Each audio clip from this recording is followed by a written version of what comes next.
Bapak Ibu hadirin yang kami hormati, marilah kita simak bersama sambutan Presiden Republik Indonesia Bapak Joko Widodo dilanjutkan dengan pernyataan peresmian pembukaan Sarasehan 100 Ekonom Indonesia.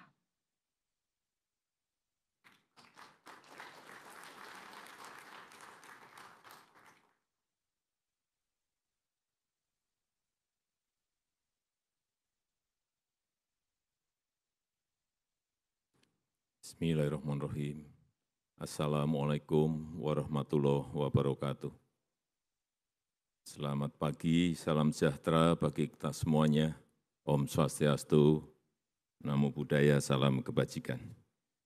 Yang saya hormati para Menteri Kabinet Indonesia Maju, yang saya hormati Direktur Eksekutif Indef, Bapak Tauhid Ahmad, yang saya hormati CEO City Corp, Bapak Heru Tanjung,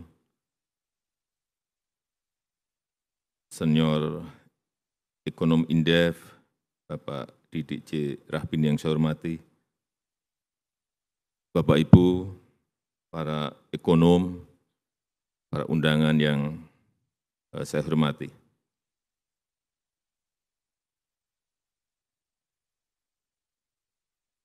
Dunia sekarang ini berubah sangat luar biasa. Perubahannya sangat luar biasa. Pertama memang diawali oleh pandemi, kita tahu semuanya. Dan kita beruntung saat itu awal-awal pandemi, Indonesia tidak lockdown. Saya enggak bisa memperkirakan kalau kita saat itu melakukan lockdown. Berakibat pada ekonomi seperti apa, berakibat pada sosial politik yang seperti apa. Karena memang awal-awal hampir mungkin 70 negara semuanya melakukan lockdown. Di kabinet sendiri 80% mintanya lockdown. Survei juga rakyat minta lebih dari 80% lockdown. Tapi saat itu saya semedi. Saya endapkan betul, maka benar kita harus melakukan itu. Dan jawabannya saat itu saya jawab, tidak usah lockdown.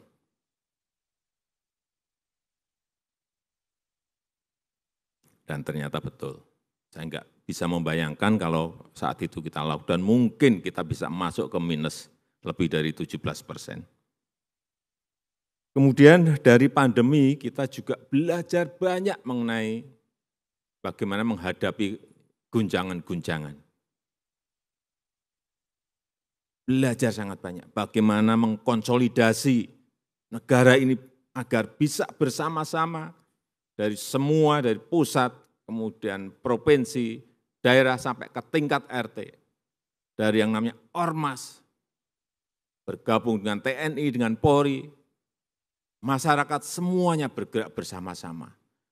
Konsolidasi seperti itulah yang harus kita teruskan dalam menghadapi pasca pandemi karena perang, karena adanya krisis energi, karena adanya krisis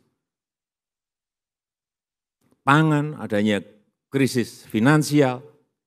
Yang paling penting kita bisa mengkonsolidasi dari atas sampai ke bawah. Karena saya meyakini landscape politik globalnya akan berubah bergeser. Landscape ekonomi juga akan berubah dan bergeser. Ke arah mana? Ini yang belum ketemu. Sehingga saya juga titip kepada para ekonom, jangan menggunakan pakem-pakem yang ada. Jangan menggunakan sesuatu yang standar, karena ini keadaannya tidak normal. Sangat tidak normal.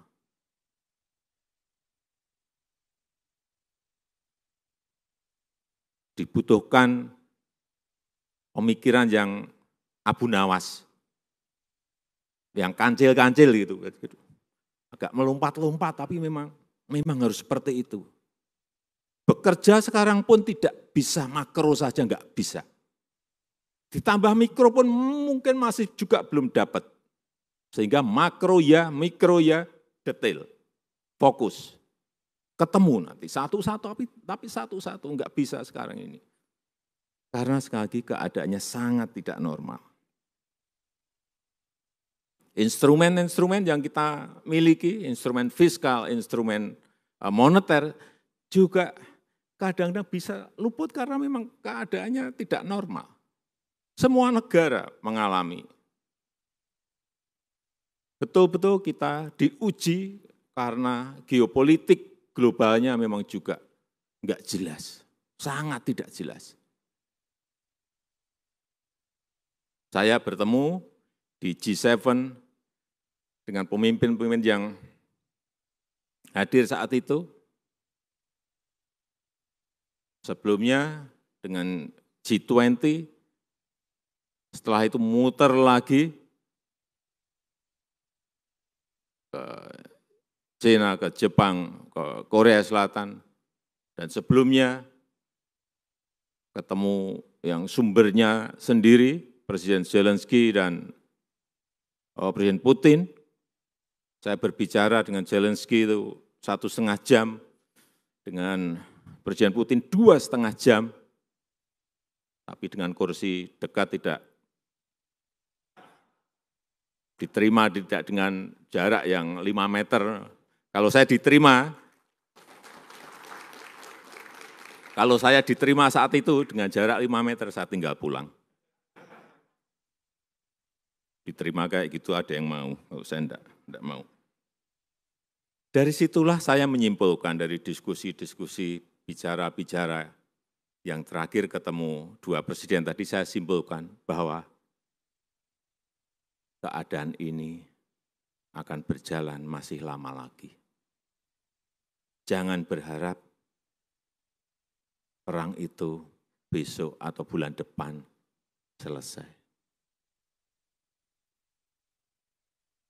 Sangat tidak mudah. Kita mendorong agar terjadi saja dialog saja. Menyiapkan ruang dialog saja sangat-sangat sulit sekali.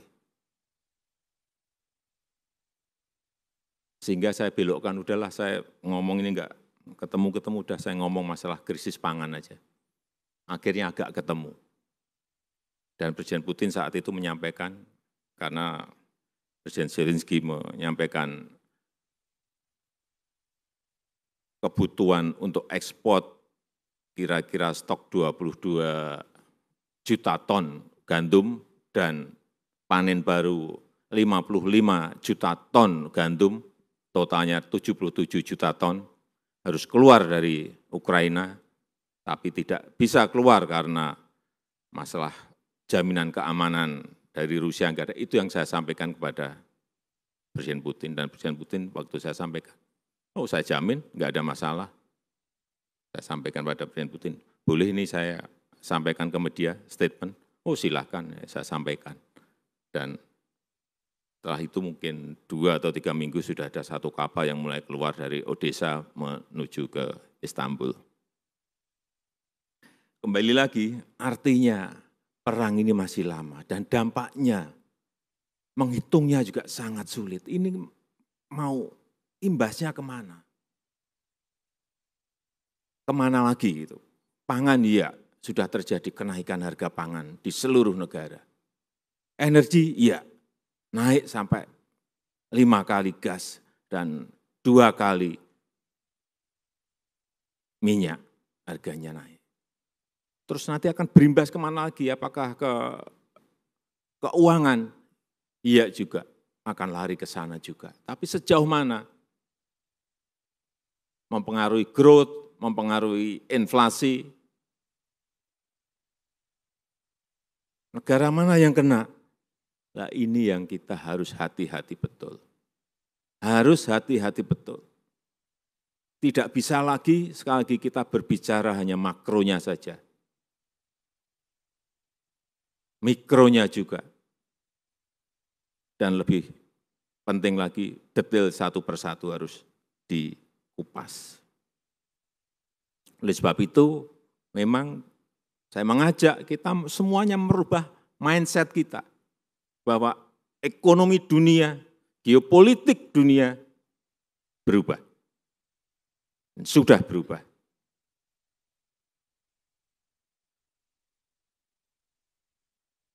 Oleh sebab itu, kita beruntung dalam 7 tahun ini kita telah membangun fondasi ini penting infrastruktur.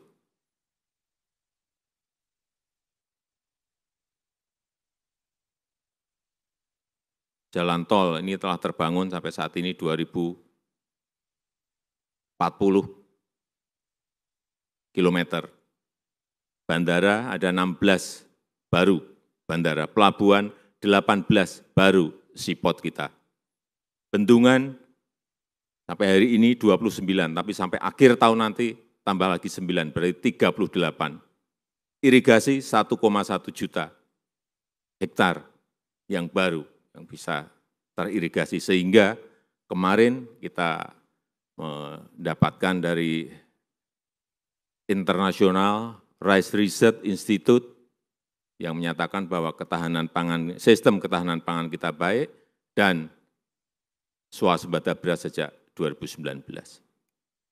Tetapi bukan yang gede-gede itu saja. Saya selalu sampaikan, jangan dipikir kita yang urus yang gede-gede, tol, bendungan, yang pelabuhan, airport. Enggak.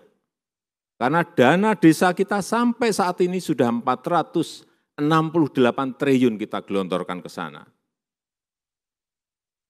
Kalau Bapak Ibu bertanya, jadi apa itu 468?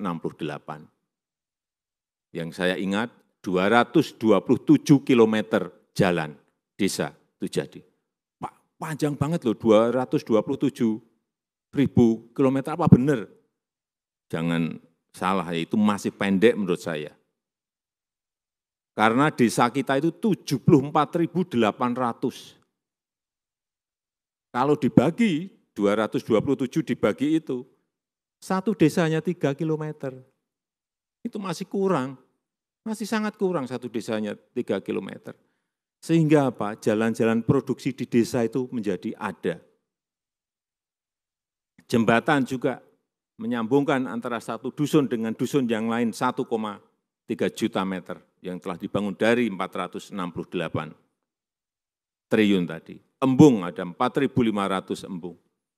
Hal-hal yang tidak pernah kita lihat, tetapi itu sudah terjadi dan sudah realisasi. Inilah dana desa yang sudah digelontorkan. Kemudian yang kedua, hilirisasi. Hilirisasi secara nyata itu sudah kejadian. CPO dan turunannya, nikel dan turunannya, boksit sudah.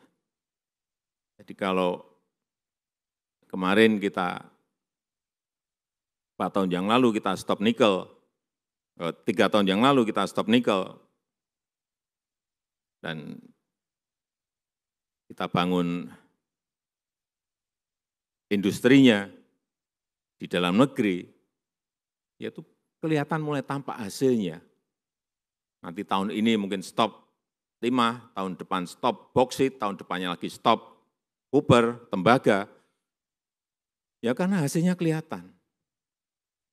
Ini sering saya ulang, contoh nikel. 7 tahun yang lalu, 6 tahun yang lalu, ekspor kita kira-kira dari nikel itu hanya 1,1 billion US dollar. 2021, 20,9 miliar US dollar. Lompatannya, nilai tambah, lompatannya 19 kali. Nah ini kalau mulai kita tarik lagi, stop tembaga. Dulu sulit menyuruh Freeport buat smelter, mundur-mundur aja. Pak ini diperpanjang, nanti baru kita buat smelter. Enggak. Kamu buat smelter, kita perpanjang. Enggak bisa juga, enggak sambung-sambung. Sudah kita ambil saja, kita akuisisi aja 51%. Setelah dapat 51%, mayoritas buat smelter, baru dibikin di Gresik. Nanti Bapak Ibu akan lihat setelah Gresik beroperasi, operasional 2024, kelihatan berapa nilai tambah dari Cooper yang sudah lebih dari 50 tahun kita ekspor mentahan, raw material. Begitu juga nanti untuk bauxite stop, kira-kira mungkin akan muncul angka-angka di atas 30 miliar US dollar. Entah dari nikel, entah dari Cooper, entah dari bauxite. Saya pastikan itu. Sehingga sekarang ini kelihatan, yang dulu neraca perdagangan kita, misalnya dengan China, selalu minus. Saya ingat di 2014 itu minus sampai 13 billion US dollar. Minus kita, neraca kita. 2021 kemarin, minusnya sudah menjadi minus 2,4 billion US dollar. Tahun ini saya pastikan kita sudah surplus dengan RRT. Saya pastikan itu. Karena tadi raw material yang tidak diekspor mentahan. Dengan Amerika juga sama. Dulu surplus kita di 2012 3,3, sekarang 14,4 billion US dollar. Tapi ini jangan sering disampaikan. Saya kadang-kadang, tapi ini terlanjur, udah. Karena bisa nanti kita dicabut fasilitas kita, GSP kita. Jadi sebetulnya nggak usah didiskusikan masalah ini. Dengan India kita juga surplus 5,6 billion US dollar. Sudah 27 bulan, betul Bu Menteri ya, kita selalu neraca kita surplus terus, yang sebelumnya selalu negatif. Hal seperti ini yang sering tidak kita lihat secara detail. Ini sebabnya apa sih kita sekarang kok surplus perdagangan kita. Kemudian yang ketiga, digitalisasi. Ini penting, utamanya yang berkaitan dengan ekonomi itu UMKM. 61% UMKM kita ini berkontribusi pada PDB nasional. Sehingga dengan adanya keruwetan dunia ini, mereka harus kita dorong terus untuk bisa masuk ke ekosistem digital, bisa masuk ke e-commerce, bisa masuk ke platform-platform digital. Dalam 3 tahun ini sudah kita dorong 19 juta bisa masuk dari 64 juta UMKM kita. Target kita nanti di 2024 30 juta harus sudah masuk ke ekosistem digital yang ada.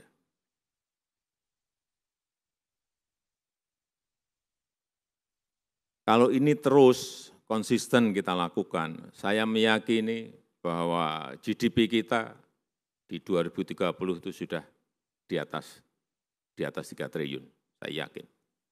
Insya Allah itu akan tembus angka 3.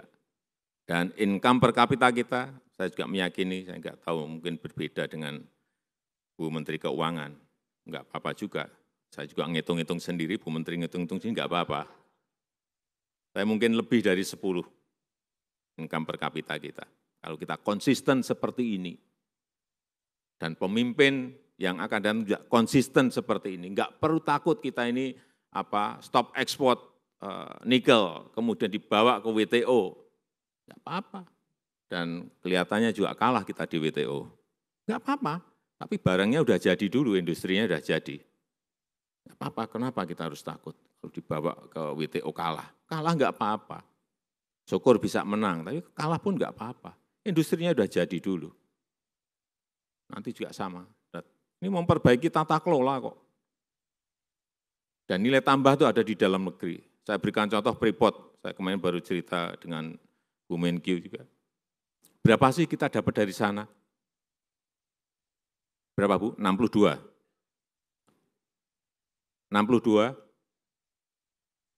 62% hanya untuk Freeport-nya.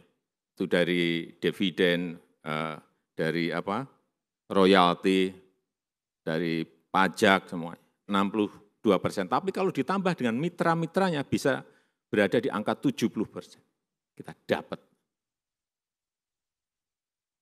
dari pendapatan yang dimiliki oleh Freeport. Ya, kalau semua usaha-usaha tambang itu bisa memberikan kontribusi sebesar itu,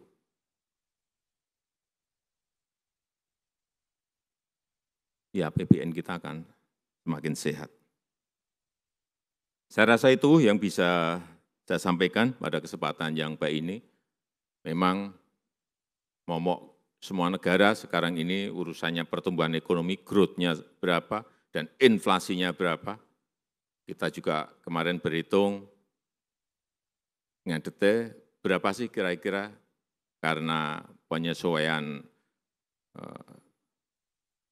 subsidi BBM ini yang sudah kita umumkan minggu yang lalu akan berimbas pada inflasi.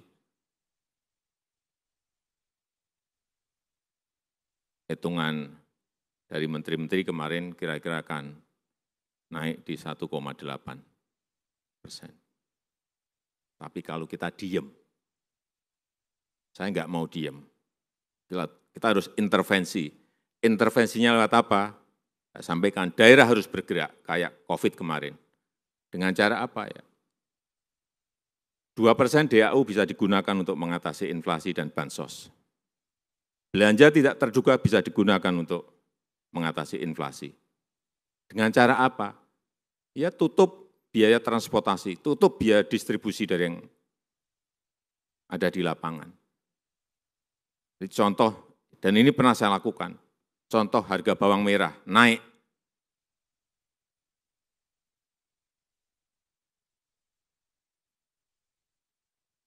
Karena ada kenaikan biaya transportasi. Ya pemerintah daerah itu nutup biaya transportasi itu. Tutup. Artinya apa? Harga bawang merah di pasar itu sesuai dengan harga yang ada di petani. Karena biaya transportasi sudah ditutup oleh Pemda, dan itu uang kecil.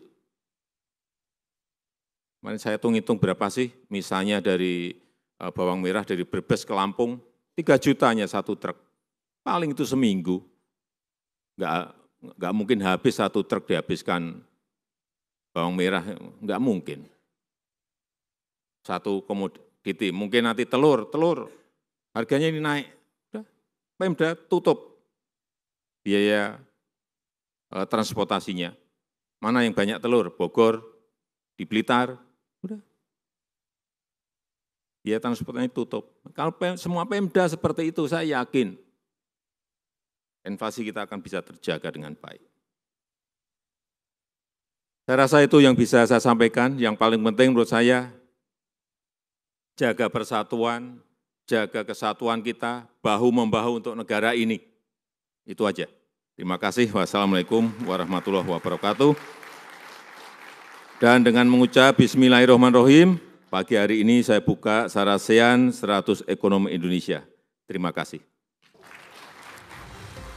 Baik, terima kasih. Sarasehan ini sudah berlangsung 2014 mungkin ya, sudah berkali-kali. Di antara itu kita tagih para ekonom itu untuk menulis buku. Jadi bukan sekedar talk show begini, tapi saya karena sering sekebagian ikut nagih gitu, dan tidak mudah juga menagih mereka. Dari buku yang diterbitkan kadang jumlahnya 104 ekonom, kadang pernah 98, tapi lebih besar, lebih sering tetap lebih. Nah tahun ini dengan tema yang, dan biasanya ya Presiden sering datang, bahkan selalu datang kalau boleh saya sebutkan, kecuali pada saat pandemi 2020-2021 kita menggunakan Zoom ya. Dan konteksnya dari sekarang setelah melalui berbagai macam debat, akhirnya dipilih normalisasi kebijakan ini ya, karena kita mencoba menggapai beberapa pemikiran baik yang kritis, terutama yang kritis, dan pada akhirnya toh teman-teman juga masih menyarankan perbaikan, dan itu amat sangat penting ya. Dan perbaikan ini atau upaya normalisasi tadi sudah disampaikan oleh pembukaan oleh Presiden sangat jelas.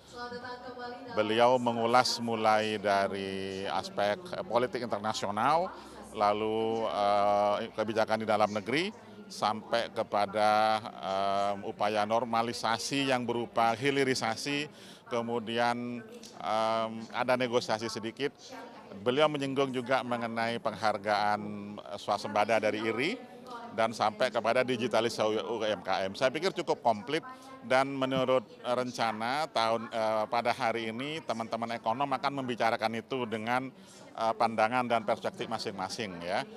Dari situ tentu saja nanti kita melihat suara-suara kritis, independen mungkin, dan ada juga yang karena ekonom 100 ini dari berbagai macam profesi, ada yang di pemerintahan, ada yang di Bank Indonesia, ada yang di peneliti, ada di perguruan tinggi, ada pengusaha. Jadi itulah Indonesia sebetulnya, dan kita mencoba memfasilitasi dialog atau sarasehan ini.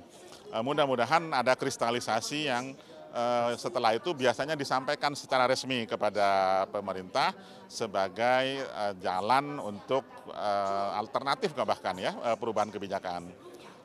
Dan yang di sini kita sebut kebijakannya yang tidak normal supaya lebih normal lagi, dan jangan lupa manfaat dari sebuah kebijakan adalah untuk kesejahteraan masyarakat.